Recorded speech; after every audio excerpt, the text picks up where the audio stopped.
नमस्कार, ज्योती fashion designing मध्ये आपले स्वागत आहे। आज आपण ही जी कॉलर आहे ही कॉलर आहे ओव्हरलॅप कॉलर। ही एकारे चढली असल्यामुळे कॉलरला ओव्हरलॅप कॉलर म्हणतात। ती कॉलर कशा रीतीने कटिंग, मार्किंग आणि स्टिचिंग करायची असते हे सर्व मी तुम्हाला आजच्या व्हिडिओमध्ये सांगणार आहे। ह्या कॉलर कुर्तीची कशा रीतीने कटिंग करायची आहे याचा मी लाईव्ह व्हिडिओ अपलोड केलेला आहे, त्यावर तुम्ही याची कटिंग कशा रीतीने करायची आहे हे मी त्या व्हिडिओमध्ये पूर्ण डिटेल्स मध्ये सांगितलेले आहे। ही एक स्टँड नेक कुर्ती आहे। आता ह्या स्टँड नेक मध्ये आपल्याला अशा रीतीने हे ओव्हरलॅप कॉलर बनवायची आहे।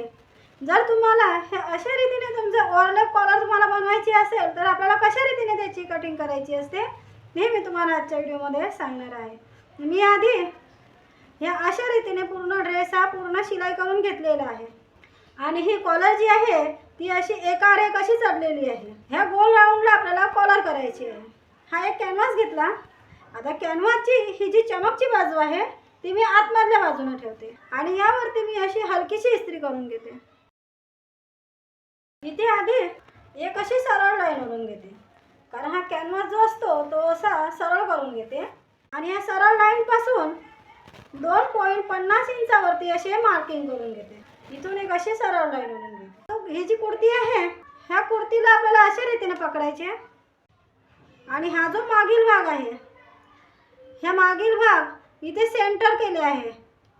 ह्या मागच्या भागाचे सेंटर आणि हे शोल्डरची शिलाई अशी हे अशा रीतीने आपल्याला ठेवायची असते आणि हे जे दोन्ही भाग आहेत हे पण आपल्याला अशा रीतीने ह्या गळ्याला अशा रीतीने आपल्याला सेटिंग करायची आणि नंतर इथून ही जी बंद बाजू आहे ह्या बंद बाजूला ही बंद बाजू ठेवायची आणि इथे शोल्डरची शिलाई आहे। हे सरळ असे इथून इथपर्यंत मी असे निशाण करून घेतले। नंतर ही जी गोलाईची बाजू आहे ती आपल्याला अशी गोलाकार पद्धतीने ठेवायची। हा आकार सरळ आहे आणि ही पूर्ण गोलाई आहे। हे 2.50 इंच मी इथे लाईन केलेली आहे, इथे ठेवते आणि याची शिलाई इथे येईल। इथून आपण शिलाई करू तर इथे आपल्याला असे निशाण करायचे आहे। इथपर्यंत आपल्याला हे निशाण करून घ्यायचे। नंतर ही स्केल आहे, ह्या स्केलला आपल्याला ह्या गोलाईचा आकार द्यायचा। आता ही पूर्ण गोलाई आपली इथे आली आणि ह्या कॉलरची ह्या गोलाईचे निशाण जे आहे ती आपल्याला असे सरळ ह्या बाजूने सरळ जाते, म्हणजे जिथे आपले सरळ जाईल तिथे आपल्याला ह्या स्केलने असे निशाण करून घ्यायचे। म्हणजे याची दिशा ह्या बाजूने अशी, याची दिशा अशा रीतीने जाते, म्हणून एक अशी मी इथून एक अशी सरळ लाईन ओढली। ही जी कॉलर असते ती रेग्युलर कॉलर आहे 1.25 हे माप मी इथे टाकते। 1.25 वरती मी असे निशाण करून घेते, कारण 1.25 हे रेग्युलर माप आहे। जर तुम्हाला 1 इंचाची बनवायची असेल तुम्ही बनवू शकता, 0.75 ची सुद्धा तुम्ही बनवू शकता। ह्या कॉलरची रुंदी आपण आपल्या इच्छेनुसार बनवू शकतो। जेवढी रुंदी पाहिजे असेल तेवढी तुम्ही बनवू शकता, पण 1.25 हे रेग्युलर माप आहे। मी इथे 1.25 इंचाची कॉलर बनवते। 1.25 इंचावरती असे निशाण करून घेतले। नंतर ह्या बाजूने असा गोलाईचा आकार द्यायचा आणि ह्या बाजूने अशा रीतीने आकार द्यायचा। इच्छे अंतर जे आहे ते आपण 2.50 घेतले आणि ही जी रुंदी आहे कॉलरची रुंदी आपण 1.25 घेतली। आता ही वरची जी गोलाई आहे ती आपल्याला मोजायची आहे। आता ह्या गळ्याची गोलाई जी पूर्ण गोलाई आहे 13.50। आता 13.50 हे आपली पूर्ण फिक्स आहे, त्यामध्ये आपण 1.50 पर्यंत लूजिंग टाकू शकतो, म्हणजे याचे टोटल होईल 14.50। आता 14.50 चे अर्धे होतील 7.25, म्हणजे हे जी गोलाई आहे 7.25 यायला पाहिजे। इथून हे 7.25 हे अंतर मी मोजून घेते। आता 7.25 इथपर्यंत येते, म्हणजे इथपर्यंत आपली कॉलर आली पाहिजे। आता इथून असा आपल्याला गोलाईचा आकार द्यायचा असतो। हे सर्व झाल्यानंतर ह्या कॉलरला कटिंग करायचे।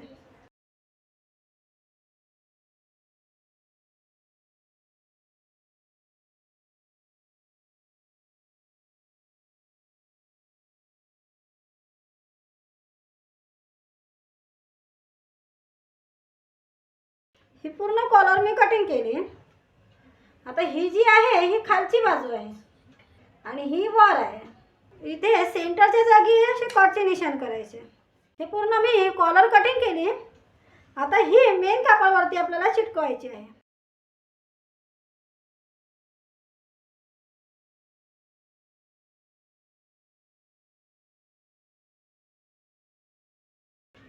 आता मी यावरती हा कॅनव्हास पूर्ण चिटकवून घेतला.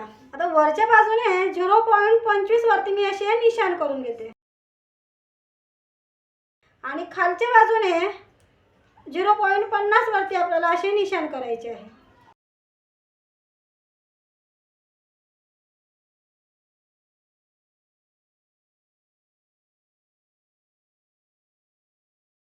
आता मी जिथे निशाण केले ते पूर्ण बाजू कटिंग करून घेते.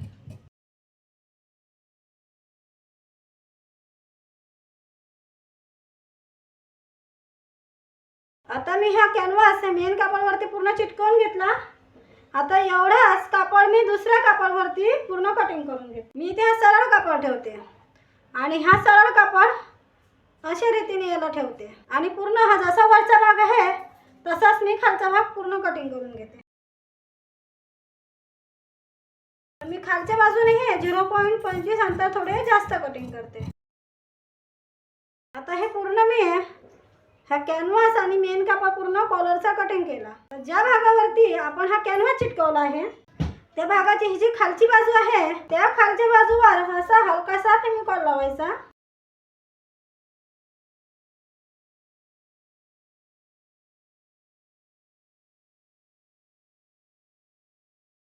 आता मी खालच्या बाजूने हा पूर्ण कापड अर्धा इंच वाढवला होता तो यावरती चिटकवून घेतला.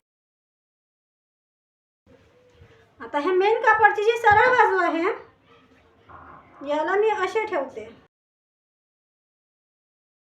आणि ही जी खालची ह्या बाजूने अशी 1 पॉइंट जेवढे अंतर सोडून देते 1 पॉइंट अंतर सोडून देते आणि असे निशाण करून घेते.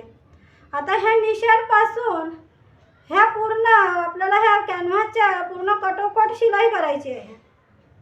पूर्ण ह्या बाजूने आपल्याला पूर्ण शिलाई करायची आहे आणि इथपर्यंत शिलाई करायची. अशी आपल्याला शिलाई करून पूर्ण अशी शिलाई करून घ्यायची इथपर्यंत आणि इथे 1 पॉइंट सारखे अंतर सोडून द्यायचे. एवढे अंतर सोडून द्यायचे. आता मी ह्या पूर्ण यावरती शिलाई करून आणते. हे पूर्ण निशाण केले आहे. हे निशाणवरती शिलाई करून घेते. हे पूर्ण मी यावरती शिलाई करून घेतलेली आहे. इथे 1 पॉइंट अंतर सोडून ह्या पूर्ण गोलाईमध्ये कटोकट मी शिलाई करून घेतली आहे. आता शिलाई केल्यानंतर इथे आपल्याला वरच्या बाजूने 0.25 इंचच कापड ठेवायचा आणि हा जास्तीचा कापड आहे तो आपल्याला कटिंग करून टाकायचा आणि ह्या वरच्या बाजूने असे आपल्याला हलकेसे कट करून घ्यायचे.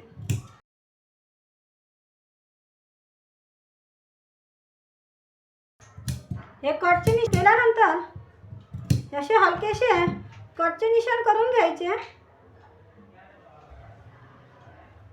नंतर ह्या कॉलरला आपल्याला असे सरळ करायचे. तर हे सरळ केल्यानंतर यावरती इस्त्री करून घ्यायची. तुम्ही जर अशा रीतीने कॉलर जर बनवत असाल तर तुमची कॉलर अगदी व्यवस्थित येईल.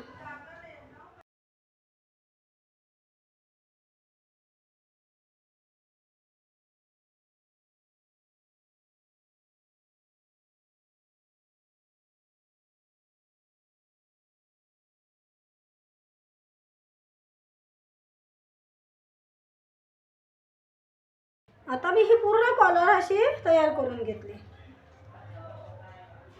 आता इथे सेंटर होते. हे सेंटर आहे. हे सेंटरचे निशाण आपल्याला इथे करून घ्यायचे आहे. हे जे सेंटर आहे इथे आपल्याला असे निशाण करून घ्यायचे. आता ज्या खालच्या बाजूने 0.25 इंच असे निशाण आपल्याला करून घ्यायचे आहे. कारण आपले इथे रेडी यायला पाहिजे पूर्ण कॉलर. तर शिलाईचा दबाव आपल्याला 0.25 इंच ठेवायचा आहे. म्हणजे 0.25 इंचावरती मी असे निशाण करून घेते.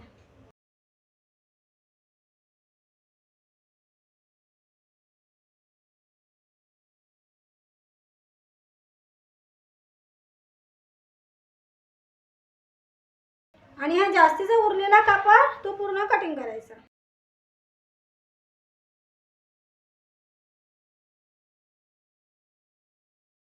अशी आपल्याला ही पूर्ण कॉलर कटिंग करायची असते. आता ही जी कुर्ती आहे ह्या कुर्तीवरती आपण ही पूर्ण कॉलर आपण शिलाई करून घेऊया. तर इथे 0.25 च्या अंतरावर आपल्याला निशाण करून घ्यायचे असते. ही कॉलर आपल्याला 0.25 च्या अंतरावर शिलाई करायची. हे मागच्या बाजूचे सेंटर. आता ही कॉलर आपण जेव्हा लावतो ती आपल्याला ह्या उलट बाजूने लावायची असते. ही कॉलर आपण जेव्हा लावतो ही उलट बाजूने लावायची असते. आता इथे आपण ही 1 पॉईंट अंतर सोडले होते, इथून शिलाईची सुरुवात करायची आहे. हे अशी आधी आपल्याला ही पूर्ण कॉलर मोजून घ्यायची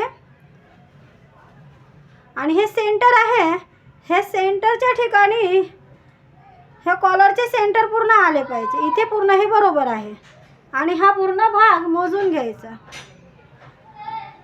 अशा रीतीने यावरती आपल्याला शिलाई करून घ्यायची. शिलाई ही उलट बाजूने करायची.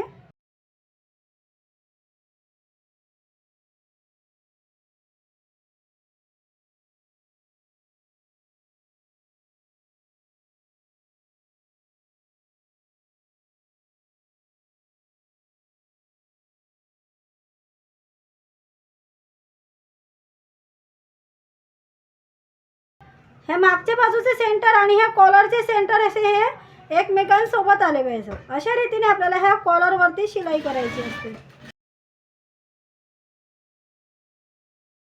हे शिलाई करताना आपल्याला ह्या कॉलरला खेचायचे नसते.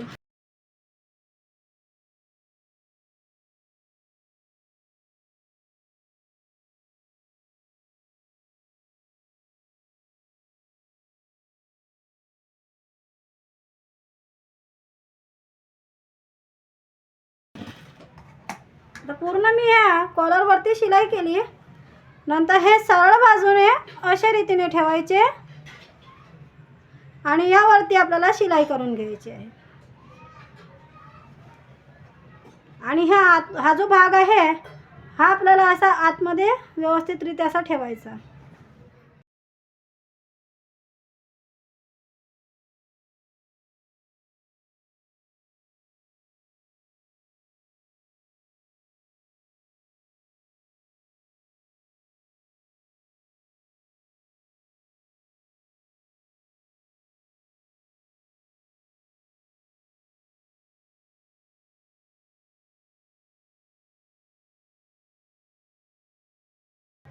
यावरती मी पूर्ण शिलाई करून घेतलेली आहे. ही सरळ बाजूने अशा रीतीने पूर्ण यावरती शिलाई करून घेतलेली आहे. हे शिलाई करून कॉलर पूर्ण तयार झालेली आहे. ही वॉर्डरोब कॉलर कशा रीतीने कटिंग, स्टिचिंग आणि मार्किंग करायची असते हे मी सगळं तुम्हाला आजच्या व्हिडिओमध्ये सांगितलेलं आहे. ही जी कॉलर आहे हे कॉलर कुर्तीची कटिंग कशा रीतीने करायची असते याचा लाईव्ह व्हिडिओ मी अपलोड केलेला आहे, त्यावर तुम्ही पाहू शकता. जर माझा आजचा व्हिडिओ तुम्हाला आवडला असेल तर व्हिडिओ लाईक, शेअर आणि सबस्क्राईब करावे. धन्यवाद.